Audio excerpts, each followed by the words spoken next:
Ayla berdiri di depan cermin kamar mandi gereja, tangannya gemetar saat memegang surat yang baru saja ditemukannya di tas Sari. Surat itu dari keluarga Sari, mendesaknya untuk segera menikah dengan seorang pria yang telah dijodohkan, lengkap dengan tanggal pernikahan yang hanya tinggal 2 minggu lagi. Hatinya hancur, tapi amarah membara. Bagaimana Sari, orang yang telah dia cintai diam-diam selama 3 tahun, bisa menyembunyikan ini dari dirinya. Ayla menarik napas dalam, memutuskan untuk menghadapi Sari sekarang juga, di tengah latihan pernikahan palsu yang mereka lakukan untuk acara keluarga. Dia melangkah keluar, suara langkahnya bergema di aula gereja yang sepi, dan langsung menuju altar di mana Sari sedang berdiri dengan gaun putih yang indah. "Sari, apa artinya ini?" tanya Ayla dengan suara bergetar, melemparkan surat itu ke kakinya. Sari memucat, matanya melebar karena keterkejutan. "Ayla, tunggu. Ini bukan seperti yang kau pikirkan." Tapi Ayla tidak mau mendengar, dia merasa dikhianati, dan dalam sekejap, rahasia cinta mereka yang selama ini disembunyikan dari dunia luar mulai terungkap. Mereka bertemu pertama kali di Universitas di Jakarta, di kelas psikologi sosial. Ayla, gadis berusia 25 tahun dari keluarga konserati di Yogyakarta, pindah ke ibu kota untuk mengejar mimpi menjadi psikolog. Sari, 20 genep tahun, berasal dari keluarga kaya di Jakarta, dengan ayah yang seorang pengusaha sukses dan ibu yang aktif di organisasi sosial agama. Mereka duduk bersebelahan di kelas, dan percakapan kecil tentang tugas kuliah berubah menjadi persahabatan mendalam. Ayla merasa tertarik pada Sari sejak awal, cara Sari tertawa, cara dia berpikir kritis tentang norma masyarakat, semuanya membuat hati Ayla berdegup kencang. Tapi di Indonesia, di mana norma agama dan budaya sangat kuat, Ayla tahu bahwa perasaannya ini adalah tabu. Dia mencoba menekannya, berpura-pura bahwa itu hanya kekaguman biasa. Sari, di sisi lain, tampak lebih bebas. Dia sering bercerita tentang tekanan dari keluarganya untuk menikah, tapi selalu dengan nada bercanda. "Ayah ingin aku nikah tahun ini, tapi aku lebih suka fokus karir dulu," katanya suatu hari saat mereka minum kopi di kai kampus. Ayla tersenyum, tapi dalam hati dia cemburu pada pria-pria yang disebutkan Sari. Suatu malam, setelah pesta ulang tahun teman, mereka berdua mabuk dan berakhir di apartemen Ayla. Di sana, di bawah cahaya redup lampu, Sari mencium Ayla pertama kali. Itu seperti ledakan, melepaskan semua emosi yang selama ini terkubur. "Aku sudah lama ingin melakukan ini," bisik Sari. Ayla terkejut, tapi dia balas menciumnya, dan sejak itu hubungan mereka berubah. Mereka mulai bertemu diam-diam, menghabiskan waktu di tempat-tempat tersembunyi seperti taman kota atau kai kecil di pinggiran Jakarta. Ayla merasa bahagia, tapi juga takut. Keluarganya di Yogyakarta sangat religius, ayahnya seorang ustadz, dan ibunya selalu menekankan pentingnya pernikahan tradisional. "Kau harus cari suami yang baik, Ayla, jangan seperti tantemu yang bercerai," kata ibunya setiap kali telepon. Ayla tahu, jika keluarganya tahu tentang Sari, itu akan menghancurkan segalanya. Sari juga punya tekanannya sendiri. Keluarganya lebih liberal dalam hal bisnis, tapi soal pernikahan, mereka tegas. Ayah Sari sudah menjodohkannya dengan anak teman bisnisnya, seorang pria bernama Rian, yang bekerja di perusahaan minyak. "Ini untuk masa depan keluarga kita," kata ayah Sari. Sari mencoba menolak, tapi tekanan semakin kuat. Dia bilang pada Ayla bahwa dia akan mencari cara untuk keluar dari itu, tapi Ayla mulai ragu. Beberapa bulan berlalu, dan hubungan mereka semakin dalam. Mereka berbagi mimpi. Ayla ingin membuka klinik psikologi untuk membantu korban kekerasan domestik, sementara Sari ingin menjadi aktivis hak perempuan. Tapi di balik itu konflik mulai muncul. Sari sering membatalkan kencan karena acara keluarga, dan Ayla merasa diabaikan. Suatu hari, Ayla bertanya langsung, apa kita bisa terus seperti ini selamanya? Tanpa harus sembunyi. Sari diam, lalu menjawab, aku nggak tahu, Ayla. Masyarakat kita sulit. Itu adalah pertama kalinya Ayla merasa hubungan mereka rapuh. Kini, di gereja itu, dengan surat di tangan, Ayla merasa semuanya runtuh. Sari mencoba menjelaskan surat itu dari ibunya, dan dia belum setuju. Tapi Ayla marah, kau bohongi aku. Kau bilang kau akan lawan keluargamu. Mereka berdebat sengit, suara mereka bergema di aula kosong. Akhirnya, Sari menangis, aku takut kehilangan semuanya, Ayla. Keluargaku, warisan, segalanya. Ayla mundur, hatinya sakit. Dia tahu, ini baru permulaan dari badai yang akan datang. Malam itu, Ayla pulang ke apartemennya dengan pikiran kacau. Dia menelepon sahabatnya, Lina, yang tahu tentang hubungannya dengan Sari. Apa yang harus aku lakukan, tanya Ayla. Lina menyarankan untuk bicara tenang, tapi Ayla sudah muak dengan kebohongan. Keesokan harinya, Sari datang ke apartemen Ayla, membawa bunga sebagai permintaan maaf. Aku nggak akan nikah dengan Rian, katanya. Ayla ragu, tapi dia memakan, dan mereka menghabiskan malam itu berpelukan, berjanji untuk lebih jujur. Tapi di luar sana, angin perubahan mulai berhembus. Keluarga Sari mulai curiga dengan perilakunya yang sering menghilang. Ibu Sari menyewa detektif swasta untuk mengawasi putrinya tanpa sepengetahuan Sari.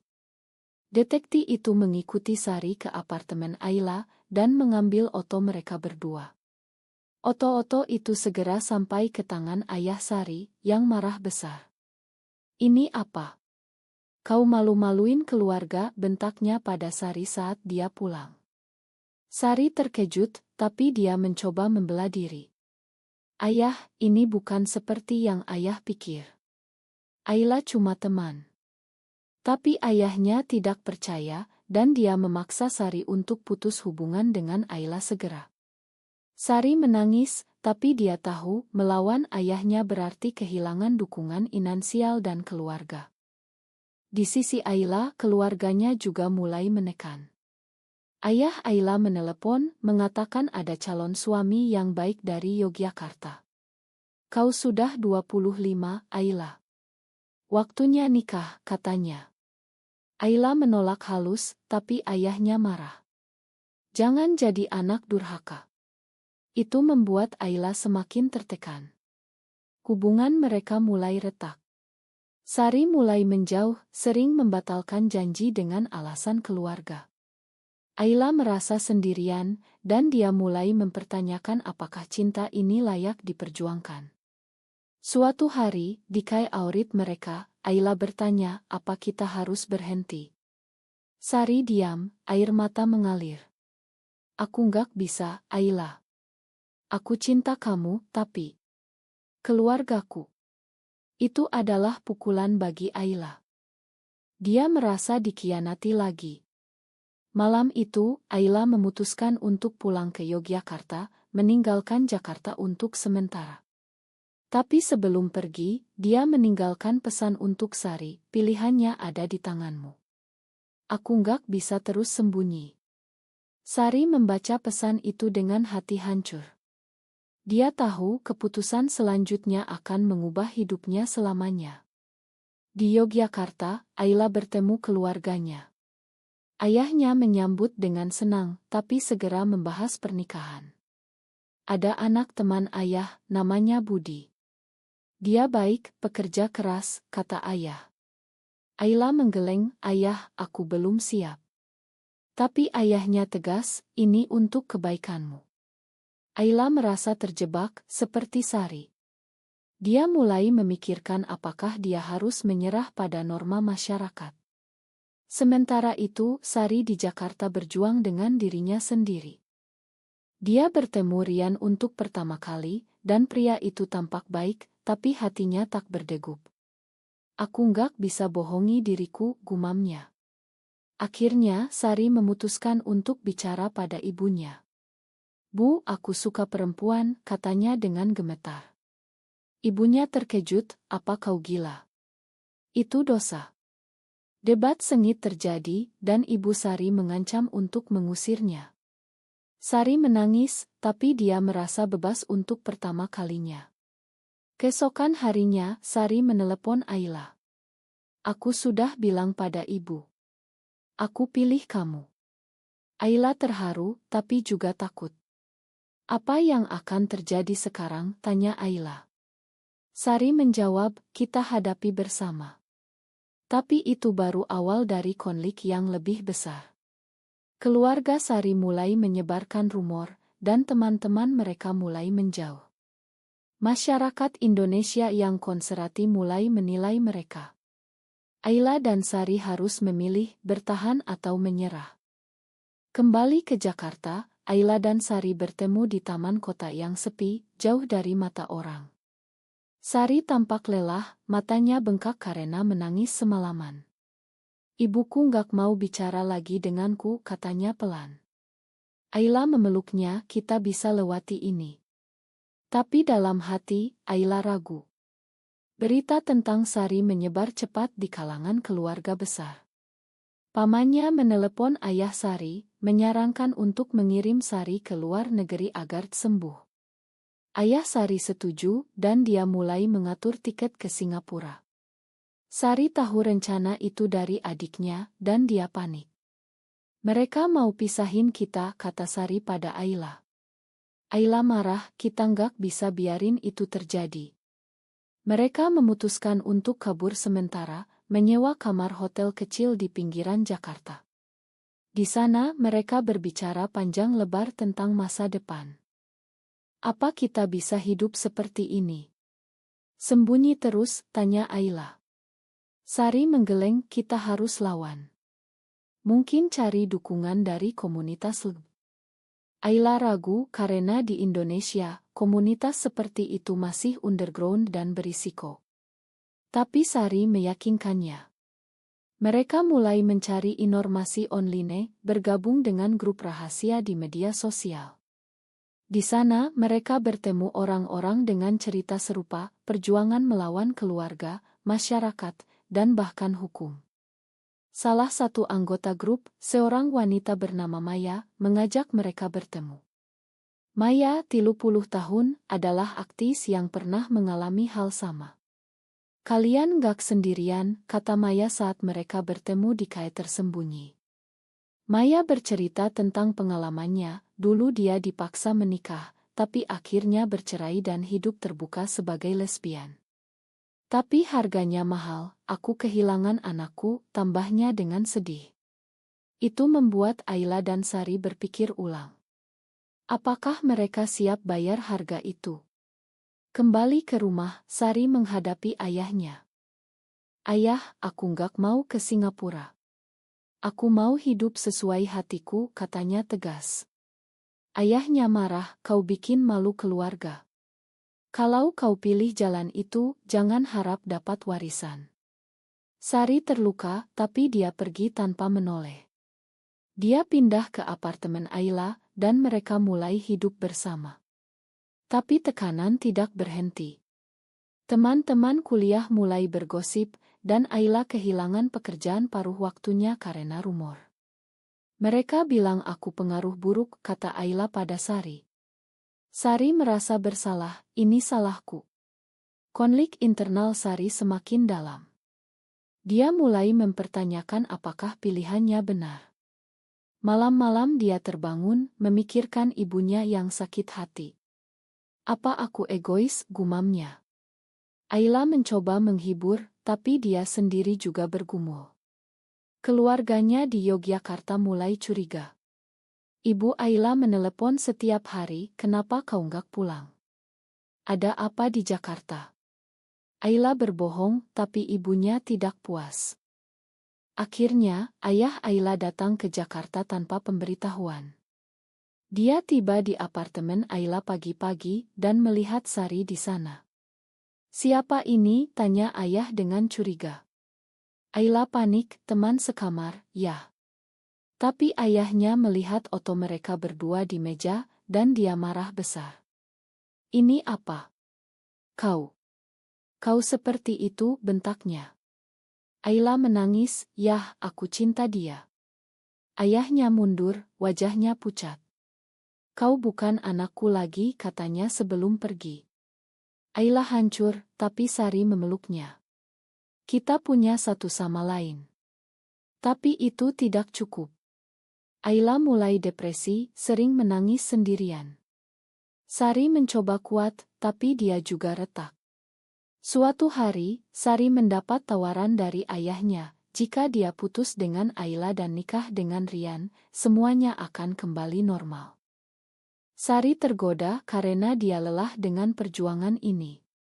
Dia bertemu Rian diam-diam untuk melihat apakah dia bisa hidup bohong. Rian baik, dan mereka ngobrol lama. Aku suka kamu, Sari, kata Rian. Sari tersenyum palsu, tapi hatinya sakit. Pulang ke rumah, dia bohong pada Ayla, bilang dia ke kantor.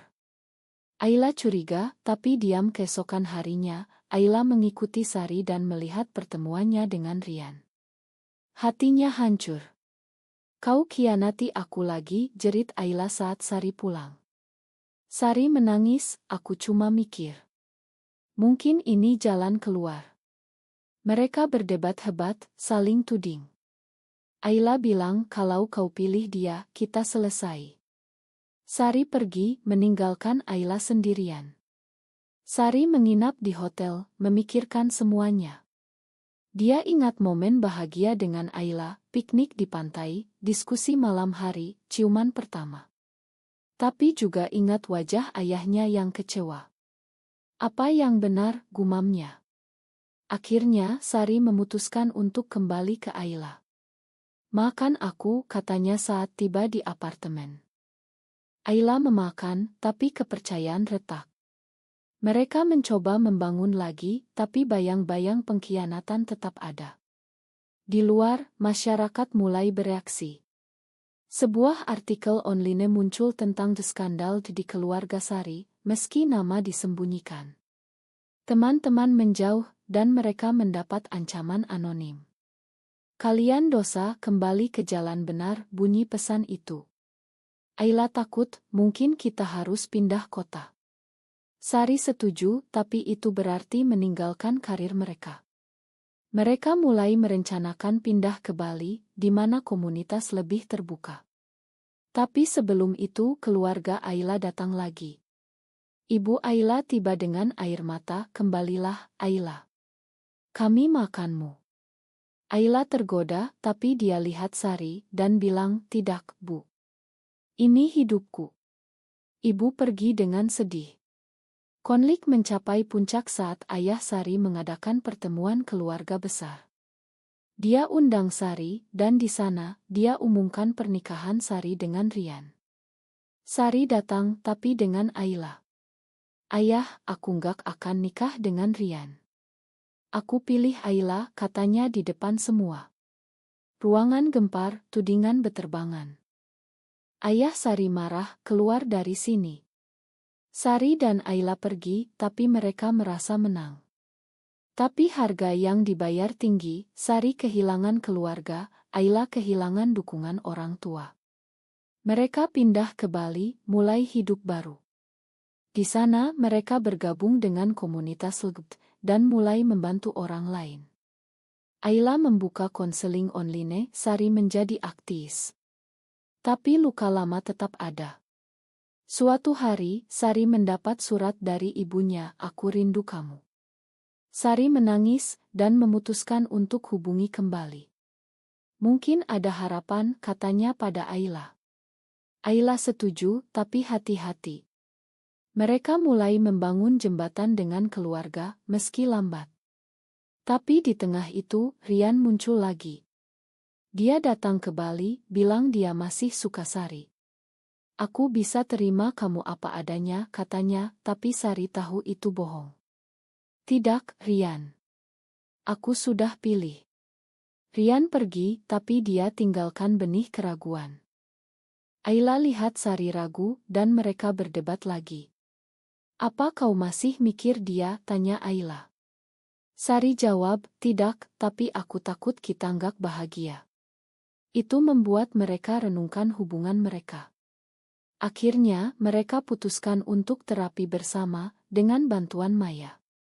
Di sesi itu, mereka ungkapkan semua ketakutan, pengkhianatan, harapan. Itu membantu, dan mereka semakin kuat. Tapi masyarakat Indonesia masih keras. Ada demo anti-LGBT di Jakarta, dan mereka lihat di berita. Apa kita aman di sini? Tanya Ayla. Sari jawab, kita harus terus berjuang. Hidup di Bali membawa angin segar bagi Ayla dan Sari, tapi badai belum berlalu. Mereka menyewa rumah kecil di pinggir pantai, jauh dari hiruk-pikuk kota. Ayla mulai bekerja sebagai konselor online, membantu orang-orang dengan masalah identitas. Sari bergabung dengan Ngolokal yang fokus pada hak perempuan dan minoritas seksual. Mereka merasa lebih bebas, tapi kenangan masa lalu sering menghantui. Suatu malam, Sari mendapat telepon dari adiknya. Ayah sakit, Kak. Kembalilah, kata adik. Sari ragu, tapi Ayla dorong, pergilah. Keluarga tetap penting. Sari pergi ke Jakarta, meninggalkan Ayla sendirian. Di rumah sakit, Sari bertemu ayahnya yang lemah. Kenapa kau kembali? Tanya ayah pelan. Sari menangis, karena aku sayang ayah. Mereka bicara panjang, ayah menceritakan masa mudanya yang penuh tekanan norma. Aku takut kau menderita seperti aku, kata ayah. Sari paham, tapi bilang, aku sudah pilih jalan ini. Ayah diam, tapi sebelum Sari pergi, dia peluk Sari. Jaga dirimu. Itu adalah langkah pertama rekonsiliasi. Tapi ibu Sari masih dingin. Kau bikin ayah sakit, katanya. Sari terluka, tapi pergi dengan harapan. Kembali ke Bali, Sari cerita pada Ayla. Mungkin ada perubahan. Ayla senang, tapi dia sendiri dapat kabar buruk, ayahnya di Yogyakarta meninggal tiba-tiba karena serangan jantung. Ayla hancur, dan buru-buru pulang. Di pemakaman, ibunya peluk Ayla, ini karena kau, Ayla. Kau bikin ayah stres. Ayla menangis, merasa bersalah. Sari datang menyusul, tapi ibu Ayla tolak. Jangan dekat-dekat, bentaknya. Sari mundur, tapi Ayla bilang, dia bagian dari hidupku, Bu. Konflik meledak, dan Ayla pergi dengan Sari, meninggalkan ibunya. Kembali ke Bali, Ayla depresi berat. Dia salahkan diri sendiri atas kematian ayah. Kalau aku nggak seperti ini, ayah masih hidup, katanya. Sari consol, bukan salahmu. Norma itu yang salah. Tapi Ayla mulai menjauh, sering sendirian di pantai. Sari takut kehilangan Ayla, dan dia mulai overprotective. Suatu hari, Ayla bertemu wanita lain di komunitas, bernama Tia, yang cerita pengalaman mirip. Tia lirt dengan Ayla, dan Ayla tergoda karena merasa Sari tidak paham penderitaannya. Sari lihat itu dan cemburu. Apa kau selingkuh? Tanya Sari. Ayla jawab, tidak, tapi aku butuh ruang. Mereka berdebat, dan Ayla pergi menginap di rumah Maya. Di sana, Maya saran, komunikasi kunci. Jangan biarkan luka masa lalu rusak masa depan. Ayla renungkan, dan kembali ke Sari. Ma, aku takut. Mereka rekonsiliasi, tapi kepercayaan lagi-lagi diuji. Di luar, isu sosial memanas. Ada undang-undang baru di Indonesia yang semakin ketat terhadap LGBT. Berita itu buat mereka khawatir. Apa kita harus pindah negara? Tanya Sari. Ayla geleng, ini tanah air kita. Kita lawan. Mereka ikut demo diam-diam, tapi risikonya tinggi. Suatu hari, Sari ditangkap polisi karena demo. Ayla panik, hubungi lawyer dari Ngo. Sari dibebaskan setelah 2 hari, tapi trauma. Aku takut, Ayla. Itu buat mereka pikir ulang strategi. Mereka putuskan fokus pada edukasi online, bukan demo langsung. Tapi pengkhianatan datang dari dalam. Maya yang mereka percaya ternyata bocorkan Ino ke media untuk publisitas. Artikel muncul, cerita lesbian dari Jakarta yang kabur ke Bali. Nama mereka disebut, dan keluarga marah lagi. Ayah Sari kambuh sakitnya, Ibu Ayla telepon dengan marah. Ayla konfrontasi Maya, kenapa kau khianati kami? Maya jawab, untuk gerakan lebih besar. Sari marah, itu egois. Mereka putus hubungan dengan Maya, dan mulai isolasi diri. Tekanan itu buat hubungan mereka tegang. Sari mulai minum alkohol untuk cope, Ayla jadi workaholic. Suatu malam, Sari mabuk dan bilang, mungkin kita salah pilih. Ayla sakit hati, apa kau menyesal? Sari jawab, kadang ya. Itu adalah pukulan. Ayla pergi jalan-jalan, memikirkan semuanya. Dia ingat ayahnya, norma masyarakat, dan cinta pada Sari. Apa harga ini worth it, gumamnya. Keesokan pagi, Sari minta maaf, aku takut kehilanganmu. Mereka bicara jujur, ungkapkan semua ketakutan. Itu memperkuat mereka. Mereka putuskan untuk menikah secara simbolis di pantai Bali dengan teman-teman komunitas. Upacara sederhana tapi penuh emosi. Aku pilihmu selamanya, kata Sari. Ayla jawab, dan aku pilihmu. Tapi kebahagiaan singkat. Rian muncul lagi, kali ini dengan ancaman. Ayahmu suruh aku bawa Sari pulang, katanya. Sari tolak, tapi Rian paksa. Ayla lawan, dan terjadi perkelahian kecil. Polisi datang, tapi untungnya mereka lolos. Itu buat mereka sadar, bahaya masih ada. Mereka pindah ke tempat lebih aman, di desa kecil. Di sana mereka mulai hidup sederhana, jauh dari sorotan. Ayla tulis buku tentang pengalaman mereka, anonim. Buku itu laris, dan inspirasi banyak orang. Sari bangga kita ubah dunia pelan-pelan. Tapi luka dalam tetap. Sari mimpi buruk tentang keluarga, Ayla sering nangis ingat ayah. Mereka dukung satu sama lain, tapi pertanyaan mendasar muncul, apa cinta ini cukup? Suatu hari, Ibu Sari datang ke Bali. Aku mau bicara, katanya. Sari terkejut, tapi terima. Ibu cerita, aku baca berita, dan aku mikir ulang. Aku nggak setuju, tapi aku rindu anakku. Sari menangis, Bu, aku bahagia dengan Ayla. Ibu diam, lalu bilang bawa dia ke rumah suatu hari. Itu adalah harapan. Ayla senang dengar itu. Tapi untuk Ayla, ibunya masih keras. Ibu Ayla kirim surat, kembalilah ke jalan benar. Ayla balas, ini jalan benar bagiku. Perlahan, mereka bangun kembali hubungan. Tapi masyarakat luas masih tantang.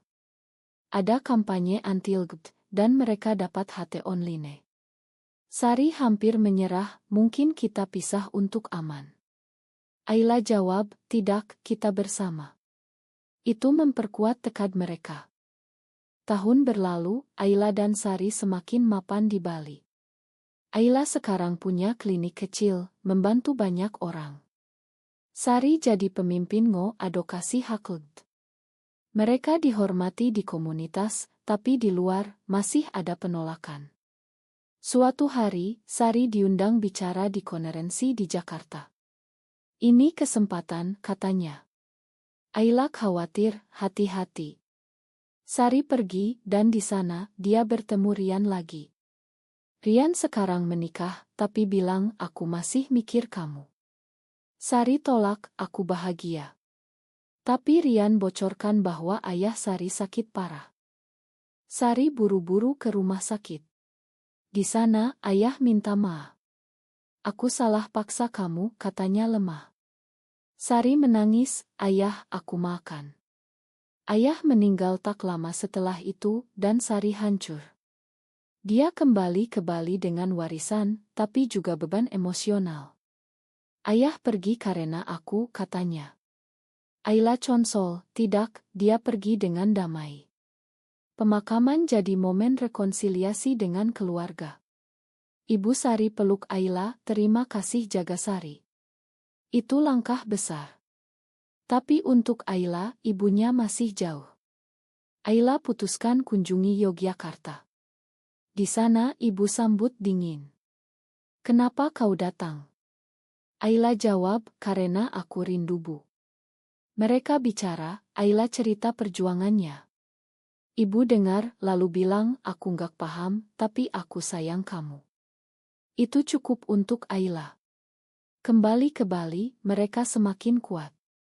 Tapi ujian baru datang. Sari dapat tawaran kerja di luar negeri, di Australia, di mana lebih diterima. "Ini kesempatan untuk hidup bebas," kata Sari. Ayla ragu, "Tapi ini rumah kita." Mereka debat panjang. Ayla takut tinggalkan Indonesia, Sari ingin perubahan. Akhirnya, Sari pergi sendirian untuk coba. Di Australia, Sari merasa bebas, tapi rindu Ayla. Dia telepon setiap hari, tapi jarak buat retak. Ayla di Bali merasa sendirian, dan mulai dekat dengan Tia lagi. "Tia Chones, aku suka kamu." Ayla tergoda, tapi tolak. "Aku cinta Sari." Tapi Sari dengar rumor, dan marah. "Kau khianati aku," jeritnya lewat telepon. Ayla jelaskan, tapi Sari putus hubungan. Ayla hancur, pergi ke Australia untuk jelaskan. Di sana mereka bertemu, berdebat, tapi akhirnya rekonsiliasi. "Jangan tinggalkan aku lagi," kata Ayla. Sari setuju dan mereka putuskan tinggal di Australia. Mereka pindah, mulai hidup baru. Di sana mereka menikah secara legal. Upacara indah dengan teman-teman. "Ini mimpi jadi nyata," kata Sari. Tapi adaptasi sulit. Ayla rindu Indonesia, Sari sesuaikan dengan budaya baru. Mereka dapat diskriminasi sebagai imigran, tapi juga dukungan. Mereka bangun keluarga kecil, adopsi anjing, dan rencana anak. Tapi masa lalu kembali. Ibu Sari sakit, dan minta mereka pulang. "Aku mau lihat cucu," katanya. Sari ragu, "Tapi di Indonesia." Ayla bilang, "Kita kunjungi." Mereka pulang, dan kunjungan itu penuh emosi. Keluarga terima mereka pelan-pelan. Tapi di bandara pulang, ada insiden, demonstran anti serang mereka. Sari terluka ringan, Ayla panik. "Ini kenapa kita tinggalkan," kata Sari. Kembali ke Australia, mereka renungkan. "Apa kita salah pindah?" tanya Ayla. Sari jawab, "Tidak, ini untuk masa depan." Mereka terus berjuang, jadi panutan bagi banyak orang. Ayla tulis buku kedua, Sari Bicara Internasional. Tapi di hati, mereka tahu harga yang dibayar, kehilangan tanah air, keluarga penuh, dan ketenangan. Suatu hari, mereka dapat surat dari komunitas di Indonesia, "Kalian inspirasi kami." Itu buat mereka bangga. Tapi pertanyaan tetap, apa semua ini benar? Ayla dan Sari sekarang tinggal di Sydney, dengan rumah kecil dekat pantai. Mereka sudah 10 tahun bersama, melewati badai. Ayla jadi psikolog terkenal, Sari aktivis global. Tapi luka lama sesekali muncul. Suatu hari, Sari dapat undangan kembali ke Indonesia untuk konferensi hak manusia. "Ini saatnya kembali," katanya. Ayla setuju, tapi takut. Mereka pergi, dan di Jakarta, mereka bertemu keluarga. Ibu Sari peluk mereka, "Aku bangga." Ibu Ayla juga datang, meski ragu. "Aku coba paham," katanya. Konferensi sukses, Sari bicara tentang perjuangan. Tapi setelah itu, ada ancaman dari kelompok radikal. Mereka buru-buru pulang ke Australia.